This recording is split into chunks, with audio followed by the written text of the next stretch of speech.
Assalamualaikum warahmatullahi wabarakatuh. Anak-anakku sekalian yang sangat saya cintai, kelas 6, ketemu lagi sama Bumu.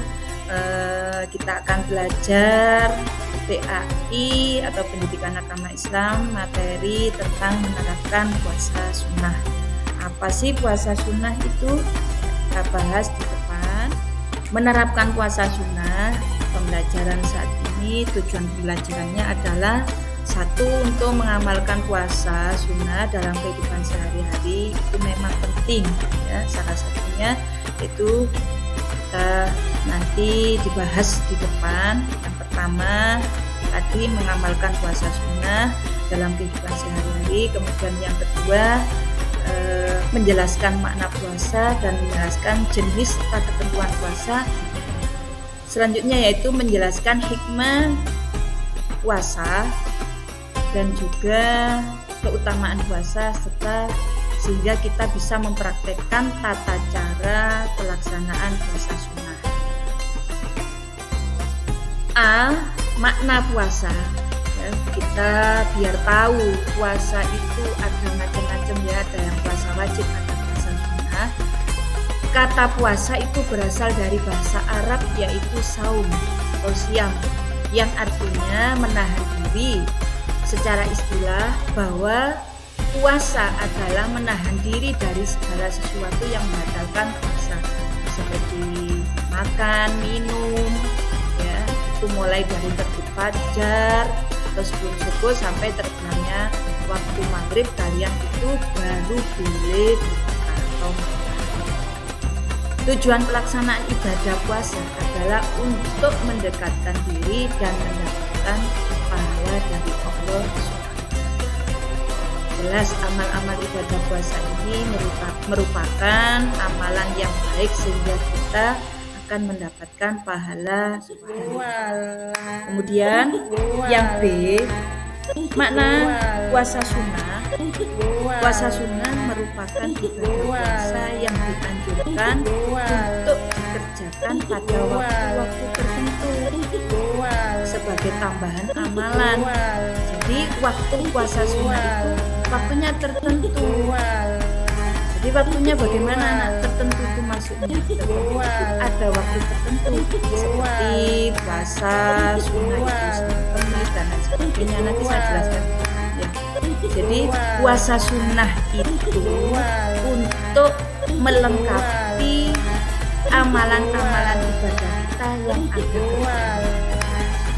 Karena manusia itu tidak pernah luput dari kesalahan, kekurangan, lupa dan sebagainya. Dan untuk melengkapi dari kekurangan itu, maka Allah di sini kita ada namanya puasa sunnah untuk melengkapi kekurangan dari. Adapun jenis-jenis puasa sunnah dan waktu pelaksanaannya itu adalah sebagai berikut. Ya, yang pertama itu puasa Syawal anak-anak. Puasa Syawal itu kapan sih? Puasa Syawal itu setelah kalian melaksanakan ibadah puasa Ramadan 1 bulan, kalian kan 1 Syawal kan hari raya itu, jadi kalian tidak boleh puasa, haram kalau puasa malam itu. Jadi setelah 1 hari kalian lebaran, besoknya itu sunnah puasa. Itu namanya puasa Syawal. Dan di sini saya jelaskan sebagaimana hadisnya yang dijelaskan oleh hadis yang diriwayatkan oleh Bukhari Muslim. Man shoma Ramadana summa atba'ahu sitan min Syawalin kana kasyam. Yang artinya barang siapa yang berpuasa Ramadan kemudian berpuasa 6 hari di bulan Syawal, maka baginya ganjaran atau pahala puasa selama setahun penuh.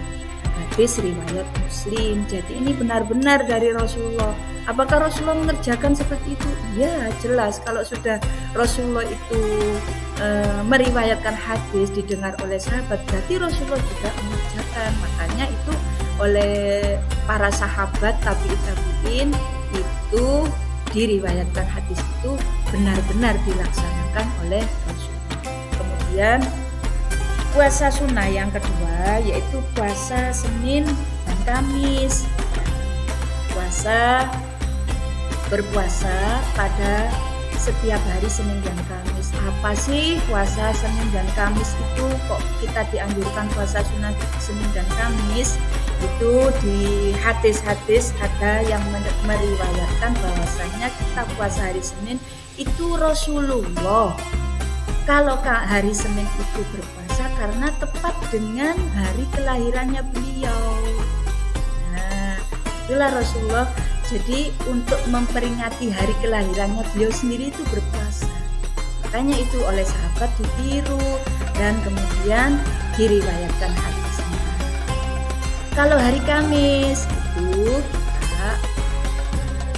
adalah di mana Allah akan melihat catatan amal-amal manusia pada hari Kamis. Makanya Rasulullah di Kamis itu berpuasa sehingga kita mengharap atau kalau Rasulullah sudah jelas ya itu tempatnya surga. Harapannya kalau waktu rapor dilihat pada hari Kamis itu dalam keadaan kita puasa sudah pasti dapat pahala. Itu kalau mengikuti sunnah Rasul. Yang ketiga yaitu puasa Arafah, Nana. Ya, puasa Arafah itu puasa yang dilaksanakan pada tanggal 9 Dzulhijjah atau 1 hari sebelum hari raya Idul Adha. Jadi kalian kalau mendengar ada orang yang puasa hari Arafah itu di sana di Mekah itu persiapan orang-orang yang haji akan melaksanakan ibadah haji, sehingga kita di sini disunatkan untuk berpuasa. Kemudian yang keempat adalah puasa Asyura, yaitu puasa sunnah yang dilaksanakan pada tanggal 10 Muharram atau tahun baru Islam. Itu diperingati setiap tahun oleh orang-orang Islam di seluruh dunia. Yaitu selanjutnya yang kelima, puasa sunnah, puasa Sya'ban. Puasa Sya'ban itu bagaimana? Puasa Sya'ban yaitu puasa sunnah yang dilaksanakan pada pertengahan bulan Sya'ban atau nisfu Sya'ban. Itu pertengahan 1 bulan itu kan 30 hari. Nah, tanggal 15-nya itu namanya nisfu Sya'ban, nisfu separuh. Nah, itu kita disunahkan untuk melaksanakan puasa namanya puasa Sya'ban. Selanjutnya anak-anak yang keenam yaitu puasa Ayyamul Bid. Masih puasa Ayyamul Bid itu. Nah, coba di sini lihat yaitu hari yang terang bulan pada malam harinya biasa terjadi pada tanggal 13, 14 dan 15. Itu separuh dari 1 bulan. Jadi kita disunahkan untuk berpuasa. Intinya di situ ada sebagian menerangkan bahwasannya untuk menambah kesehatan kita. Itu tujuannya. Yang pertama yaitu kita akan mendapatkan pahala karena mengikuti sunnah. Kemudian ya anak-anak puasa yang selanjutnya yang ketujuh yaitu puasa Nabi Daud alaihissalam. Puasa Nabi Daud itu apa sih kok dinamakan puasa Nabi Daud? Yaitu sehari berpuasa dan sehari tidak berpuasa. Jadi puasanya itu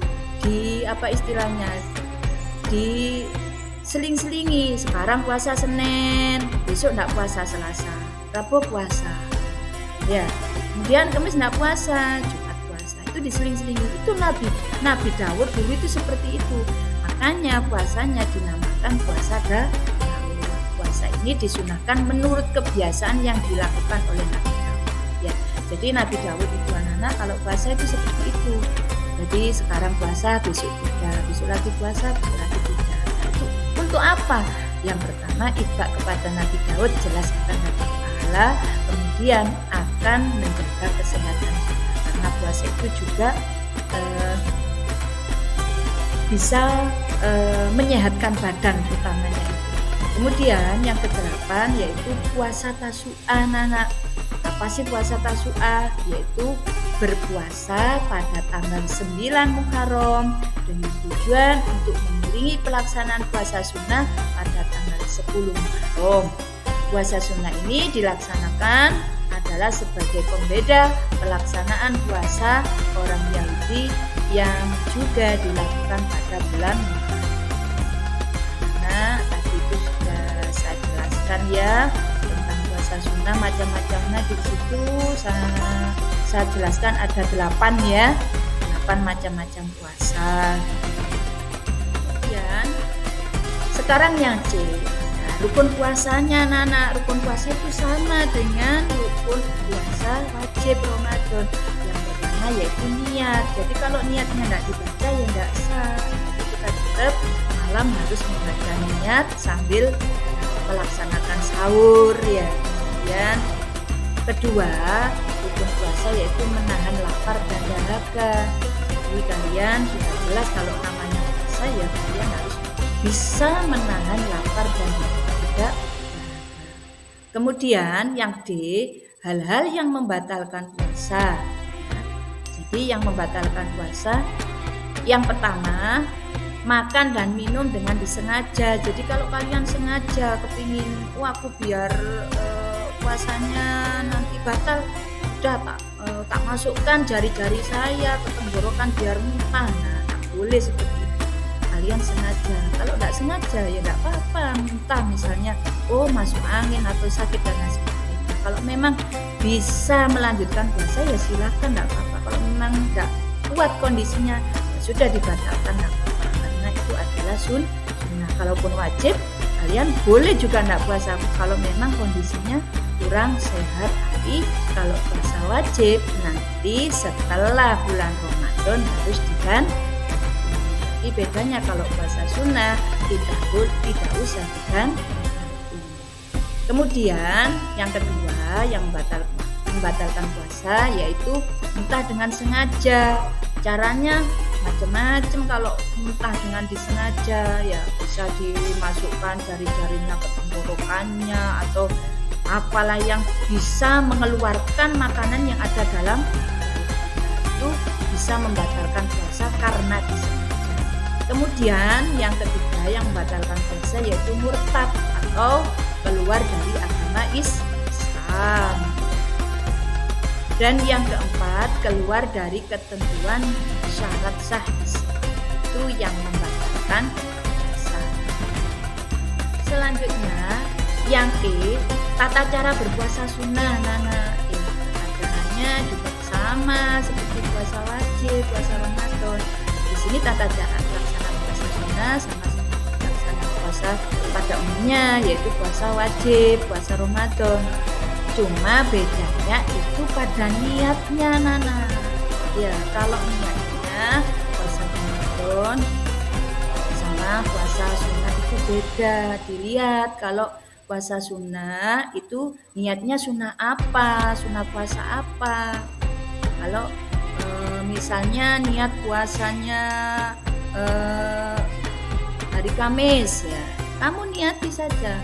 Ya, saya niat berpuasa sunnah Kamis, sunnatan lillahi boleh. Ya, kemudian yang F, itu hikmah daripada puasa sunnah. Ada hikmahnya, anak-anak. Hikmahnya di sini satu, penyempurnaan kekurangan ibadah wajib. Jadi kalau kalian dulu misalnya pernah melaksanakan puasa, ada sesuatu yang wajib itu puasa wajibnya itu kurang. Nah, ini bisa untuk memasukkan ibadah puasa sunnah ini ke dalam ibadah wajib. Itu urusan Allah. Yang penting kita melaksanakan apa yang diperintahkan oleh Allah. Diterima tidak diterimanya Allah yang tahu. Kemudian yang kedua, meningkatkan ketakwaan kepada Allah Subhanahu wa Ta'ala. Wah, itu berarti kalian itu kalau sudah melaksanakan puasa sunnah berarti sudah itu menunjukkan takwa, takut kepada Allah, benar-benar melaksanakan puasa sunnah itu karena Allah, karena tahu Allah itu tahu apa yang dilakukan oleh umat-umatnya. Kemudian yang ketiga, menjaga kesehatan dan kebugaran. Orang yang puasa itu insya Allah tambah sehat, kan tambah nggak sehat, sudah pasti itu sehat. karena makannya itu sudah ada jamnya, ya sehatnya di situ. Waktu mau makan apa? Oh sahur jam 4. Ya, kan jam 4 ya, nanti sahur lagi jam 4. Makanya tambah sehat, nanti buka makan ya. Jam 6 misalnya maghribnya, betul maghrib.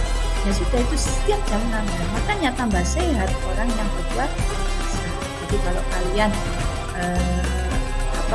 ada waktu ya kalian usahakan untuk melaksanakan puasa sunnah. Kemudian yang keempat, untuk menumbuhkan kepedulian sosial ya. Yang kelima, menegakkan sunnah-sunnah Rasul. Jadi kalian itu dengan puasa sunnah sudah menyebarkan sunnah-sunnah Rasul atau syariat Islam. Selanjutnya, materi yang Pumu sampaikan tadi, yang Pumu paparkan tadi, semuanya itu dapat diambil dari materi itu kesimpulannya. Dapat kita ambil kesimpulannya yaitu yang pertama, melaksanakan puasa sunnah yang jika dilakukan akan mendatangkan pahala, sedangkan jika ditinggalkan tidak akan mendapatkan siksa. Jadi intinya kalau kamu mau melaksanakan puasa sunnah sudah dapat pahala. Kalau kamu tidak melaksanakan, ya tidak dapat apa-apa, ya tidak dapat dosa, tidak dapat siksa, juga tidak dapat pahala. Kemudian kesimpulan yang kedua yaitu meningkatkan ketakwaan kepada Allah Subhanahu wa taala. Jadi kalian dengan berpuasa berarti kalian semakin dekat dengan Allah. Dan yang ketiga, mempertahankan kesehatan dan kebugaran tubuh. Insya Allah orang yang mau atau rajin puasa sunnah badannya tambah sehat tambah. Kemudian yang keempat, menumbuhkan rasa kepedulian sosial. Yang kelima, menegakkan sunnah-sunnah Rasul. Jadi kalian dengan adanya kesimpulan dari di atas 1 sampai 5 itu intinya kalian adalah sudah menjadi manusia yang takwa Allah, yaitu manusia yang takut kepada Allah.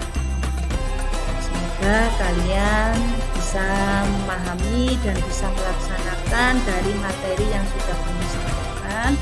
Kemudian setelah materi ini kalian saya tugas nanti dikerjakan, nanti saya bagikan ya tugasnya, lembar kerjanya saya bagikan nanti seperti ini anak-anak ya.